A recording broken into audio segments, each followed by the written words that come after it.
عندنا موضوع مهم جدا النهارده، ناس كتير دايما بتتكلم وتسأل فيه، وهو استخدام المناظير في النساء والتوليد.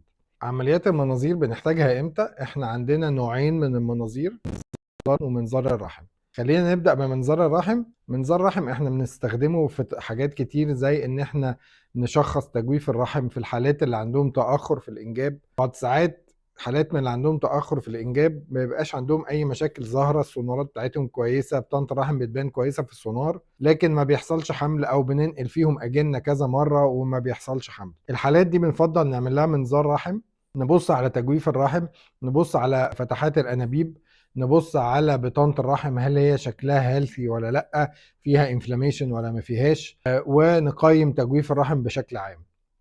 وده بيساعد كتير قوي في نجاح حالات الحقن المجهري بعد كده.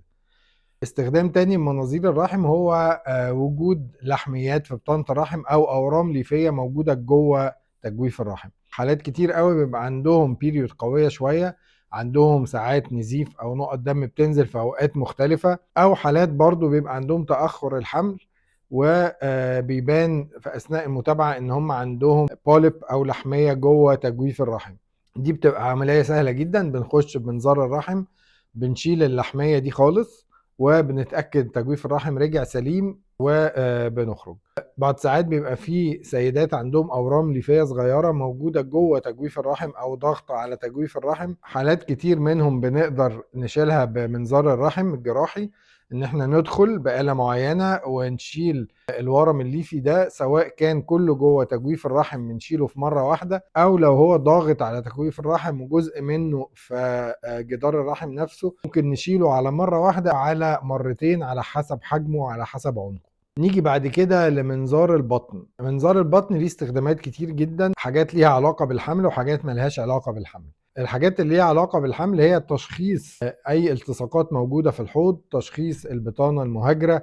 احنا ما نقدرش نشخص بطانة المهاجرة غير بمنظار البطن. حالات نادرة جدا نقدر نشخصها بالسونار، لو عاملة كيس شوكولاتة على المبيض أو لو عاملة التصاقات شديدة في الحوض، لكن أغلب الحالات بنشخصها فقط بمنظار البطن. فاحنا ممكن نعمل منظار بطن تشخيصي للحالات اللي عندهم تأخر في الحمل، أو الحالات اللي عندهم ألم مزمن في الحوض بسبب غير معروف، بنعمل لهم منظار بطن تشخيصي، بنبص لو في أي مشاكل نعمل منظار بطن جراحي في نفس العملية نصلح المشاكل دي، سواء كانت التصاقات في الحوض نقدر نسلكها، سواء كان كيس على المبيض نقدر نستأصله، سواء كان أورام ليفية موجودة جوه تجويف البطن طالعة من الرحم نقدر نستأصلها بمنظار البطن. حاجة تانية مهمة جدا بنستعمل فيها منظار البطن ده، وهي حالات التواء المبيض.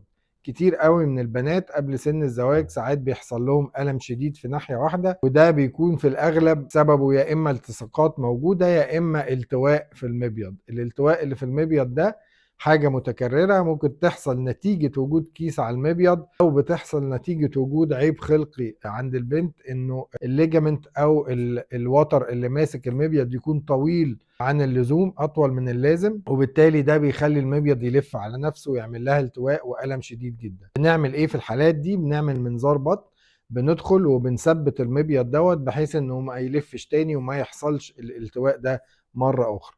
اثناء المنظار التشخيصي اللي اتكلمنا عليه، منظار البطن التشخيصي، برضو احنا بنختبر الانابيب، ان احنا بنحقن صبغه جوه الرحم بتخرج من الانابيب، وبالتالي نقدر نشخص لو الانابيب دي مفتوحه ولا لا. بعينينا طبعا بنقدر نشخص لو في التهاب مزمن في الانبوبه ولا مفيش، وبالتالي نقدر نتعامل مع المشاكل دي اللي بنقابلها وما نعرفش نشخصها بطرق تانية. حاجة تانية لاستخدام منظار الرحم بعيد خالص عن الحمل وعن الولادة، هي استئصال الرحم بالمنظار.